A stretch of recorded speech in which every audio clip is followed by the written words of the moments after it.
Now to developments in Connecticut, where the high school student accused of killing a fellow classmate was just officially charged as an adult. The victim, 16-year-old Marin Sanchez, was stabbed to death on Friday in a school stairwell. Heartbroken classmates went back to class for the first time since her murder. CBS 2's Lou Young live now in Milford with more on that. Lou? Yeah, the suspect has now been officially charged, and this comes with chilling details of the actual murder that took place in this school on Friday. We learned that one of Marin Sanchez's schoolmates was actually on top of the killer, trying to pull him off of her as he was plunging the knife and was unable to do so, and that the school safety officer assigned to Jonathan Law High School was then afterwards summoned to the principal's office, where the suspect, Christopher Plaskin, was seen covered with blood, according to the officer, and said, "I did it. Arrest me now." The murder weapon was recovered in a hallway. All this comes as the kids in this school try to get back to something approaching normal.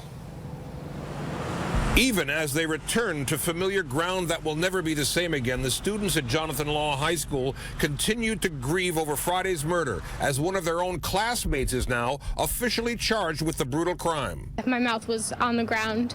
I couldn't believe that somebody would do that to her because she didn't have any enemies. 16-year-old Christopher Plaskin was ordered held on $3 million bail Tuesday afternoon for the murder of Marin Sanchez in a stairwell at the high school Friday morning. A bloody knife attack instigated, many believe, by her refusal to go to the prom with him. All this was over a no to prom that nobody could believe this has happened. Plaskin was being held as a juvenile at a local hospital since the attack, but the case was transferred to adult court here in Connecticut about 2 o'clock. We're told he will continue under psychiatric care while the case proceeds. If he is convicted, he could get 25 to 60 years in prison. All this comes the day after a moving candlelight vigil for the victim at the school's football field that featured Sanchez's own voice in song.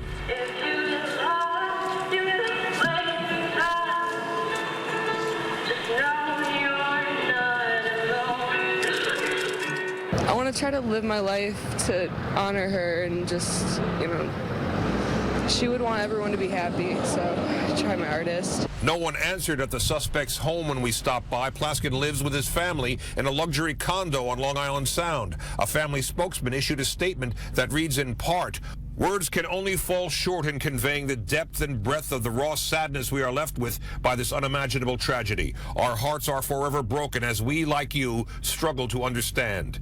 An impossible task, many here concede.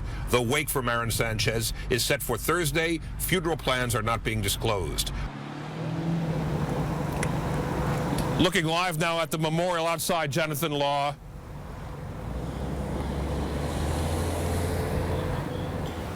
All right, that was Lou Young there for us at Jonathan Law High School in Connecticut with the memorial for Marin Sanchez.